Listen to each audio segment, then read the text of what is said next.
Hello, my name is Stephanie Shear, and this is my grandmother, Rose Ellen Hewitt Mattingly Gwyther. Good job. And this is our interview for today.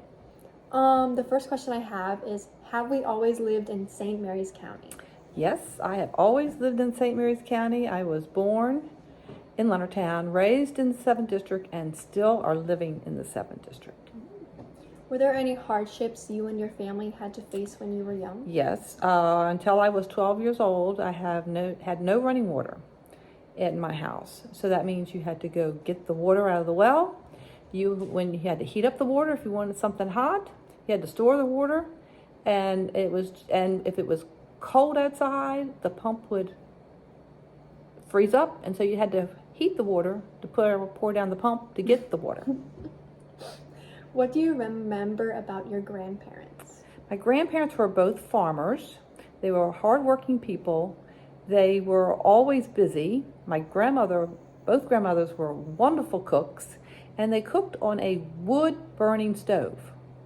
Amazing. I don't know how they got the temperatures where they were supposed to. Were there any racial issues? Yes, I remember when I was a kid that the black community could not come to your front door.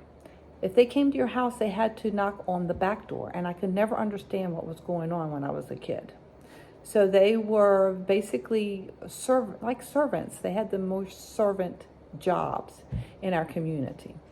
What did most people do for a living? Most people in my area were either farmers or watermen. Now, of course, we did have our stores and little things like that, but the basic jobs around were those two. What were your duties in the house as a child? As a child, well, since I was the oldest of 9 people, I did a lot of babysitting, and I did a lot of taking care of the house and taking care of whatever. I remember one time I had to take care of my parents because they were both down with a terrible flu, and I was only 10 years old, and I had to take care of about 4 of their kids at the time. Who was your favorite teacher, and what did you like most about them? Okay, the favorite teacher was the one that I had in the my 8th grade, and I was in a Catholic school, and they're all nuns. And this one nun was just fun. She would run with us. She would jump bales of hay for relay races. She would teach us lots of stuff. And she was very interesting. And, but then fortunately or unfortunately, she decided to leave the nunnery, and she married a local guy, and she lived here for the rest of her life. Were you in any clubs? Yes, I was in 4-H when I was a kid. I joined when I was 9 years old, and I stayed until I was 19, and I'm still volunteering up to this day. So I just got my 50-year pen with 4-H. Did you play any sports? I did play sports. I played in high school. And in elementary school, I played basketball. In high school, I played basketball, softball, and soccer. Relating to Grandpa Steve, Yes. what is one thing of his that you will never get rid of? One thing that I will never get rid of, because he did pass away 20 years ago, but one thing he had this St. Christopher medallion that he always took with him on travel. And I now have that in my suitcase because St. Christopher is a traveling saint. How did everybody react when you found out you were pregnant? With your mother?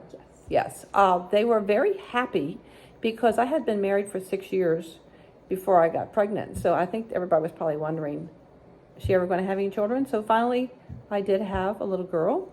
And I think I waited a while because I needed a break from all the kids that I took care of when I was a child. What activities did you, Grandpa, and Mom do?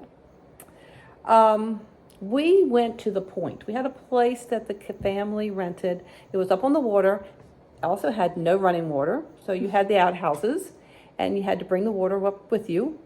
But it had little stoves, and we went there. We would fish and crab and boat and play cards and just sit around and chit-chat and have fun and just enjoy life.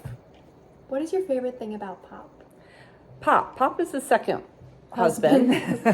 And I married him 16 years ago, and we've had a grand time. The best thing I like is he can fix almost anything if you give him enough time. And he's very adventurous. He's more adventurous than I am, and he has gotten me up to 14,400 feet in elevation at the top of Mount Elbert and 6 other 14ers in Mhm. Colorado. What is your favorite place that you've traveled to? My most favorite place I've traveled to is Venice, Italy.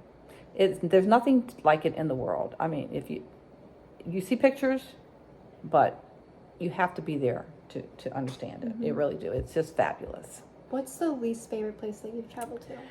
The least favorite place I've traveled to is probably Atlantic City, New Jersey. It's Mhm. just, it's okay. I'm not much of a gambler, and it's nice to have gone there, but Mhm. probably would not never go back. Whose concert would you like to see, Ah, dead or alive? dead or alive. I've been to many, but probably the one I've always wanted to go to and I've never gotten to is to go see Pink Floyd. Mm-hmm. The music's just fabulous. I'm just amazed somebody even thought about doing it. What has provided you with the greatest satisfaction in your life?